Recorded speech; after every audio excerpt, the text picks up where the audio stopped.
Story future की है, जिस टाइम पे इंसान अपने हर काम के लिए रोबोट्स का यूज करने लगे हैं। लेकिन ये लड़का किस तरीके से एक रोबोट का दोस्त बन जाता है और किस तरीके से अपने दोस्ती के खातिर सारे हदों को पार कर देता है। मूवी की शुरुआत में हमें एक सुंदर सा शहर दिखाया जाता है जहाँ का हर काम रोबोट्स के द्वारा किया जाता है। तभी हमें अपना मेन कैरेक्टर कैन को दिखाया जाता है जो कि VR ग्लासेस का यूज करके गेम खेल रहा होता है। तभी उसके सामने दो एनिमी आ जाता है और वो समझ नहीं पाता है कि किसे पहले मारना चाहिए। तभी वहाँ पर उसकी वाइफ इमी आ जाती है जो कि वकील का काम करती है और इमी को देख कैन बहुत ही डर जाता है। तभी इमी कहती है हमारे यार्ड में एक रोबोट घुस गया है और तुम्हें उसे जाके निकालना चाहिए। लेकिन कैन उसकी बातों में ध्यान न देकर टीवी देखने लग जाता है। टीवी में ऑटोबिट कंपनी के सेफ रोबोट को दिखाया जाता है जो कि किसी भी खाने को मिनटों में बना सकता है। इमी कहती है अगर हमारे पास भी एक ऐसा रोबोट होता तो कितना बढ़िया होता और तुम प्लीज जाके उस रोबोट को भगा के आओ। कैन यहाँ पर रोबोट को भगाने आता है और देखता है कि वो रोबोट दो घोड़ों को घूर रहा है और तभी कैन की आवाज सुन के वो नीचे गिर जाता है। कैन कहता है कि तुम्हारा नाम क्या है, लेकिन टैंक बिना कुछ कहे उसके हाथ को पकड़ लेता है और कहता है कि उसका नाम टैंक है और तुम कितने गंदे लग रहे हो। जिसे सुन के कैन अपने कपड़ों को ठीक कर लेता है। कैन उसे एक कबाड़ी वाले के पास लेकर जाता है और वहाँ पर वो देखता है कि ये ऑटोबिट कंपनी का रोबोट है। तभी कबाड़ी वाला कहता है कि मैं इस रोबोट को तोड़ के इसके पार्ट्स को बेच सकता हूँ और इसे सुन के दोनों एक दूसरे की तरफ देखने लगते हैं और कैन वहाँ से चला जाता है। अब दुकानदार जब दूसरी तरफ घूम के आता है तो वो देखता है कि यहाँ पर से टैंक गायब हो गया है। असल में ये रोबोट कैन का पीछा कर रहा होता है लेकिन कैन इस रोबोट को देख नहीं पाता है। तभी रास्ते में उसकी मुलाकात अपने बहन से हो जाती है और वो पूछती है कि कल तुम्हारा इंटरव्यू कैसे गया है। लेकिन कैन उसकी बातों को अनसुना करके वहाँ से चला जाता है और दूसरी तरफ ये रोबोट कैन का पीछा करते हुए इसके घर तक पहुँच जाता है। तभी उनके घर में हकोतो मेडिकल सेंटर का कॉल आता है जिसे इमी उठाती है। जब कैन घर में आता है इमी उससे पूछती है कि कल तुम हकोतो मेडिकल सेंटर में क्यों नहीं गए थे और तुम लाइफ में डॉक्टर बनना भी चाहते हो या नहीं। दूसरी तरफ कैन इनके घर में सारे पिक्चर्स को स्कैन करने लगता है और उसे एक टिश्यू पेपर देखने को मिलता है जिसके साथ वो खेलने लग जाता है। तभी कैन इसे देख लेता है और इमी से छुपाने लगता है। लेकिन टैंक का आवाज सुन के वो सब कुछ समझ जाती है और कहती है कि ये रोबोट अभी तक यहाँ पर क्या कर रहा है, जिसका कैन कोई जवाब नहीं दे पाता है। अब इमी एक क्लॉक का टाइमर ठीक करने लगती है लेकिन ये दोनों पीछे मजाक मस्ती कर रहे होते हैं जिससे गुस्सा होके इमी उस क्लॉक को तोड़ देती है। अब कैन बहुत ही नाराज हो जाता है क्योंकि ये क्लॉक उसके पापा की आखिरी निशानी थी। अब इमी इन दोनों की कोई भी बात नहीं सुनती है और दोनों को घर से बाहर निकाल देती है और कहती है कि मेरे घर में कभी भी वापस मत आना। अब कैन बस स्टैंड में सोचने लगता है कि घर तो मेरा है तो मुझे उसको घर से बाहर निकालना चाहिए था। तभी कैन नोटिस करता है कि टैंक के अंदर से लिक्विड निकल रहा है और वहाँ पर वो एक कपड़ा लगा देता है और तभी वो ऑटोबिट कंपनी के लोगों को देखकर उसे स्कैन कर लेता है। वहाँ पर उसे पता चलता है कि आप एक पुराने रोबोट को अगर लेकर जाते हो तो आपको उसके बदले में एक नया रोबोट फ्री में मिल जाएगा और इसे पढ़ के कैन इमी को सरप्राइज देने का सोचता है। अब वो दोनों एयरपोर्ट में पहुँच जाते हैं जहाँ पर कई सारे एडवांस रोबोट अवेलेबल होते हैं। लेकिन सब लोग टैंक को घूरने लगते हैं क्योंकि उन्होंने कभी भी इतना पुराना रोबोट नहीं देखा था। अब वो दोनों प्लेन से जाने लगते हैं जहाँ पर टैंक टीवी से नए नए वर्ड्स को सीख रहा था। अब ये सब देख के कैन वहाँ पर सोने की कोशिश करता है लेकिन एक बच्चा उनकी तरफ पॉपकॉर्न फेंक के उन्हें परेशान करने लगता है और कैन कहता है कि कितना बेकार का लड़का है, जिसे टैंक रिकॉर्ड कर लेता है और उसे प्ले करने लगता है जिस वजह से सब लोग वहाँ पर परेशान हो जाते हैं। अब कैन उसे चुप करने को कहता है तो बहुत ही गुस्सा हो जाता है। अब वो दोनों फुकुओका पहुँच जाते हैं लेकिन इस टाइम पे ये स्टोर बंद होता है। अब टैंक को यहाँ पर एक 100 का कॉइन मिल जाता है और वो इसे ट्रेजर समझने लगता है जैसा उसने टेलीविजन में देखा था। अब वो दोनों होटल में पहुँच जाते हैं और वहाँ पर कैन इमी का प्रोफाइल देख के सोचता है कि इमी कितनी ज्यादा टैलेंटेड है और वो किसी भी काम का नहीं है और अपने एक पास के ऑपरेशन के बारे में सोचने लगता है। तभी उसे एक आवाज सुनाई देता है और उसे पता चलता है कि टैंक ने उसके कॉफी कप को तोड़ दिया है और अब सोने का नाटक कर रहा है। लेकिन कैन इससे नाराज होके वहाँ से चला जाता है। अगले दिन वो दोनों ऑटोबिट कंपनी में चले जाते हैं जहाँ पर कई सारे मॉडर्न रोबोट्स होते हैं और उन्हें देख टैंक उनकी तरफ भागने लगता है। दूसरी तरफ कैन को ये बताया जाता है कि इस रोबोट को रिप्लेस नहीं किया जा सकता है। यहाँ पर एक टीचर अपने स्टूडेंट्स को रोबोट्स के पास्ट के बारे में समझा रहे होते हैं। तभी सारे बच्चे टैंक का पिक्चर लेने लगते हैं क्योंकि वो बहुत ही क्यूट रोबोट होता है। तभी टीचर कहते हैं कि क्या ये तुम्हारा रोबोट है और हाँ कहने पर उसे अपने रूम में लेकर जाते हैं। वहाँ पर चेक करके उन्हें पता चलता है कि इसका फ्यूल टैंक टूट चुका है और टीचर उसे टेम्पोरेरी ठीक भी कर देते हैं। अब टैंक फिर से सारी चीजों को स्कैन करने लगता है और बाहर बर्ड को देख के उसके साथ खेलने लगता है। टीचर कहते हैं कि तुम्हारा रोबोट बहुत ही ज्यादा यूनिक है क्योंकि इसके अंदर क्यूरियोसिटी है और हमारे एआई भी ये काम अभी तक नहीं कर सकते हैं। तभी हमें पता चलता है कि कैन की आंखों से कोई और इन पे नजर रख रहा है। अब टीचर अपने ग्रुप में टैंक के बारे में मैसेज कर देते हैं और वहाँ पर डॉक्टर रिन कहती है कि वो इसे ठीक कर सकती है। लेकिन यहाँ पर प्रॉब्लम यह आता है कि डॉक्टर रिन चाइना के एक म्यूजियम में काम करती है और उन्हें टैंक को ठीक करने के लिए वहाँ पर जाना पड़ेगा और नहीं जाने पर टैंक डेड भी हो सकता है। अब वो दोनों वहाँ पर से परेशान होकर निकल जाते हैं और सामने उन्हें एक मेला देखने को मिलता है। अब इसे देख टैंक बहुत ही एक्साइटेड हो जाता है और वहाँ पर कई सारी चीजों को स्कैन करने लगता है जो कि उसने कभी भी पहले नहीं देखा था। तभी उसे याद आता है कि पिछली रात को उसने कैन के कॉफी कप को तोड़ दिया था जिस वजह से वो बहुत ही ही ज्यादा नाराज हो गया था। तभी कैन को इमी का मैसेज आ जाता है और उसे देख के वो अपने आप को कंट्रोल नहीं कर पाता है और वहाँ पर से चोरी छुपे जाने लगता है। तभी वहाँ पर टैंक भागते हुए कैन के लिए कॉफी लेकर आता है और रात के लिए माफी मांगता है, लेकिन टैंक इतना जल्दी में आता है कि उसका सारा कॉफी रास्ते में ही गिर जाता है। लेकिन कप में थोड़ा सा कॉफी बचा हुआ होता है, जिसे खा के कैन कहता है कि ये तो बहुत ही स्वादिष्ट है और टैंक को ठीक करने के लिए चाइना जाने का प्रॉमिस करता है, जिसे सुन के टैंक बहुत ही ज्यादा खुश हो जाता है। अब वो दोनों अपने प्लान के अनुसार चाइना में पहुँच जाते हैं, जहाँ पर 3D होलोग्राम के मदद से एक शो चल रहा होता है। इसे देख के वो दोनों ही बहुत ही ज्यादा खुश होते हैं, लेकिन टैंक को अपने पास्ट के बारे में कुछ याद आ जाता है, जिस वजह से वो डर जाता है और टैंक के पीछे छुपने लगता है। अब कुछ लोग टीचर से इनके बारे में पूछताछ करने लगते हैं और इनका पीछा करते हुए यहाँ तक पहुँच जाते हैं और ये दोनों टैंक को पकड़ने का एक प्लान बनाने लगते हैं। अब ये दोनों चाइना के सबसे बड़े म्यूजियम में पहुँच जाते हैं और यहाँ पर आते ही इनका मुलाकात सेंसेई से हो जाता है और जिनको नहीं पता अपने से बड़े या फिर सीनियर को सेंसेई कहा जाता है। अब सेंसेई टैंक को देखकर बहुत ही खुश हो जाती है और खुशी से उसे गले लगा लेती है और सेंसेई इतनी ज्यादा एक्साइटेड होती है कि वो उन दोनों के साथ कई जगह पर जाने का प्लान करने लगती है। लेकिन तभी वो दोनों देखते हैं कि टैंक यहाँ से गायब हो गया है और इसलिए वो दोनों उसे ढूंढने लगते हैं। और इधर हम देखते हैं कि टैंक को एक कार दिखाई देता है, जिसका पीछा करते हुए वो यहाँ पर आके फंस जाता है। असल में ये एक ट्रैप होता है जिसको इन दो लोगों ने मिलके बनाया है। इस तरफ कैन और सेंसेई आके देखते हैं कि टैंक को कुछ लोग गाड़ी से ले जा रहे हैं और वो दोनों इसका पीछा करने लगते हैं। तभी सेंसेई अपना ID कार्ड को कैन को देकर उसे कार में फेंकने को कहता है और कैन कार में ID कार्ड को फेंक भी देता है, लेकिन ये कार इनसे बहुत ही दूर चला जाता है। अब सेंसेई कहती है कि मेरे ID कार्ड में GPS लगा हुआ है, जिससे हम उस कार को ट्रैक कर सकते हैं और वो ट्रक इस वक्त मोनोगाटारी में है। तभी सेंसेई कहती है कि वो लोग टैंक को चुरा के जरूर कुछ बड़ा करना चाहते हैं, लेकिन कैन कहता है कि वो लोग उस भंगार को चुरा के क्या ही कर सकते हैं। अब सेंसेई उसे सब कुछ खुलकर समझाने लगती है और कहती है कि हमारे पास जितने भी रोबोट है वो सारे फर्स्ट जनरेशन के हैं, लेकिन कैन दुनिया का सबसे पहला थर्ड जनरेशन का रोबोट है। उसके पास एक इंसानों की तरह दिमाग है और वो हमारी तरह सब कुछ फील कर सकता है। तभी सेंसेई को कैन के हाथ में रिंग दिख जाता है, जिसे वो समझ जाता है कि कैन असल में मैरिड है।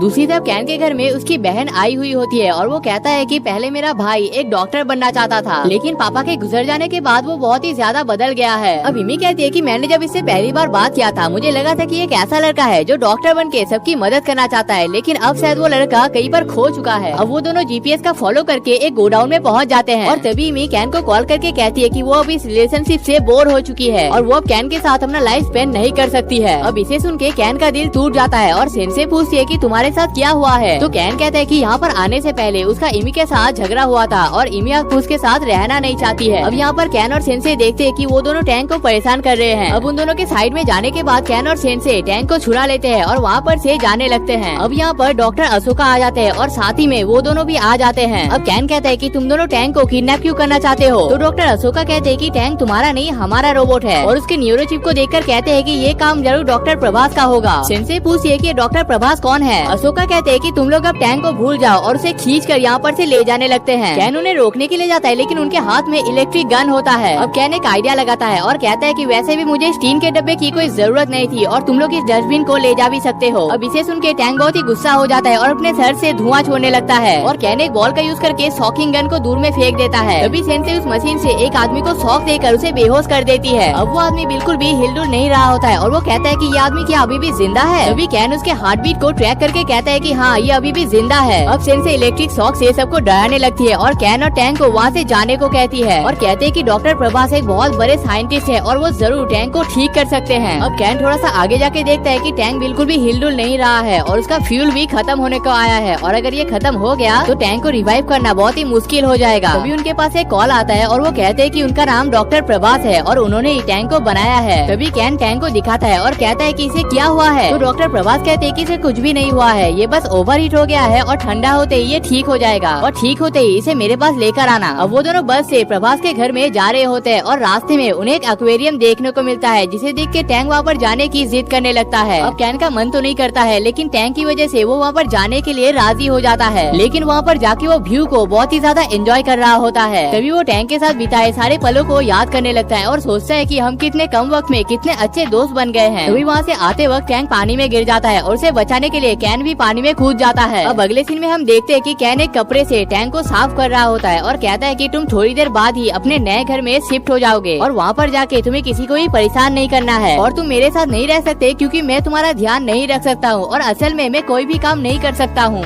और अब कैन उसे अपना एक स्टोरी सुनाने लगता है। जब कैन एक इंटर्न का काम कर रहा होता है तब उसके पापा का एक ऑपरेशन होने वाला होता है। ऑपरेशन के दौरान उससे सारे नर्सेस पूछ रहे होते हैं कि उन्हें कौन कौन कौन सा स्टेप लेना चाहिए और उन्हें कौन कौन सा दवाई यूज करना चाहिए। लेकिन कैन यहाँ पर इतना घबरा जाता है कि वो कुछ कह ही नहीं पाता है और उसी के सामने उनका पिताजी दम तोड़ देते हैं और इसी वजह से उसके अपने ऊपर से आत्मविश्वास एकदम खत्म हो चुका है और इसी वजह से वो कहीं पर इंटरव्यू देने नहीं जाता है। टैंग उनकी बातों को ध्यान से सुन रहा होता है और कहता है कि तुम चिंता मत करो, मैं हमेशा तुम्हारे साथ रहूंगा। अब हम देखते हैं कि वो दोनों एक दूसरे का हाथ पकड़ के डॉक्टर के घर के पास पहुंच जाते हैं और डॉक्टर गार्डन का काम कर रहे होते हैं। अब वो दोनों डॉक्टर के घर में आते हैं और डॉक्टर उसके फ्यूल टैंक को चेंज कर देते हैं और टैंक कहता है कि अब मुझे शायद यहाँ पर से चले जाना चाहिए। टैंग यहाँ पर से जाने लगता है और टैंग उसे रुकने को कहते हैं, लेकिन डॉक्टर टैंग के हाथ को पकड़ लेते हैं। कैन यहाँ पर से जाने लगता है और टैंग उसे बार बार बुलाने लगता है, लेकिन कैन बिना किसी जवाब के वहाँ पर से चले जाता है। तभी उसका मुलाकात डॉक्टर अशोका से हो जाता है और वो कहते हैं कि वो पास में डॉक्टर प्रभास के साथ ही काम करते थे और डॉक्टर प्रभास के बारे में सारे बातों को बताने लगते हैं। डॉक्टर अशोका प्रभास के असिस्टेंट थे और वो दोनों मिलके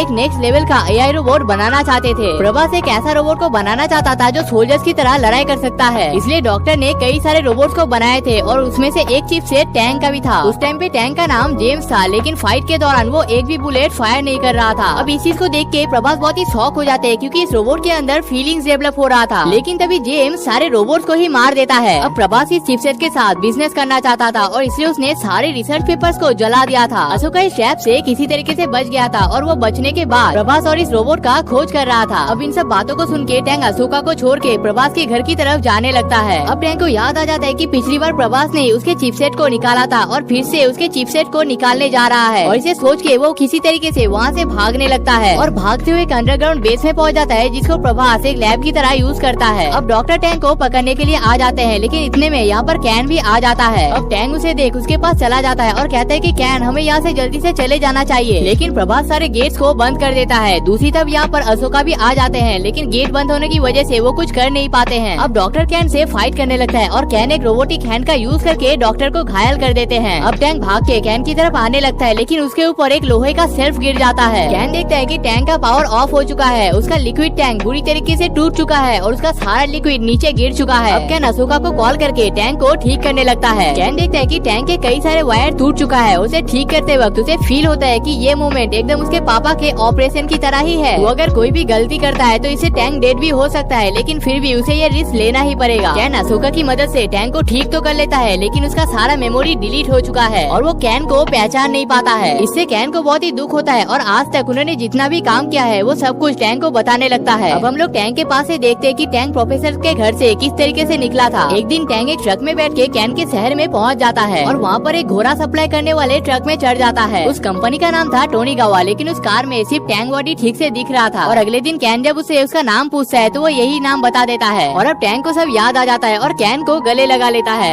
अब अगले सीन में हम देखते हैं कि पुलिस डॉक्टर को ले जा रहे होते हैं और टैंक अपने बैग में ढेर सारे फ्यूल को कलेक्ट कर लेता है। तभी अशोका कहते हैं कि टाइम के साथ टैंक और भी ज्यादा स्मार्ट हो जाएगा और इसलिए हर महीने हम उसे ऑब्जर्व करने जाएंगे। हम तो इसे हमारे साथ ले जाना चाहते हैं, लेकिन टैंक वहीं पर रहेगा जहाँ पर वो रहना चाहता है। अब वो दोनों घर में पहुँच जाते हैं, लेकिन दूसरी तरफ इमी घर छोड़ के जा रही होती है, लेकिन टैंक उसका रास्ता रोक देता है और एक रिकॉर्डर प्ले कर देता है। पहले तो गलत रिकॉर्ड प्ले हो जाता है, लेकिन दूसरे रिकॉर्ड में कैन टैंक से कहता है कि मैंने डिसीजन ले लिया है, मैं अच्छे तरीके से इंटरव्यू दूंगा और एक अच्छा डॉक्टर बन के दिखाऊंगा और इमी की भी हर बात मानूंगा। अब कैन कहता है कि पता नहीं मैं कितना कर पाऊंगा, लेकिन तुम अगर मेरा साथ देती हो तो मैं जरूर एक अच्छा डॉक्टर बन पाऊंगा। इन सब बातों को सुनकर इमी बहुत ही इमोशनल हो जाती है और एक बॉटल कैप निकाल के कैन को दे देती है और ये कैप असल में उनकी मुलाकात की पहली निशानी है, जिसे इमी ने आज भी संभाल के रखा है। अब इमी कहती है कि ये सब कुछ तुम्हारी वजह से ही हुआ है, तुम्हारा बहुत बहुत शुक्रिया, जिसे सुन के टैंक नाचने लगता है। तभी टैंक नोटिस करता है कि उसे इमी के अंदर दो दो हार्ट दिखाई दे रहा है और वो कहने लगता है कि इमी के अंदर दो दो हार्ट है। अभी से सुन के कैन सब कुछ समझ जाता है और बहुत ही ज्यादा इमोशनल हो जाता है और कहता है कि टैंक सच में तुम बहुत ही ज्यादा स्पेशल हो। अब हमें कुछ पिक्चर्स दिखाए जाते हैं जिससे पता चलता है कि कैन अपने इंटरव्यू का तैयारी कर रहा है और उनके फैमिली में एक नया मेंबर भी ऐड हो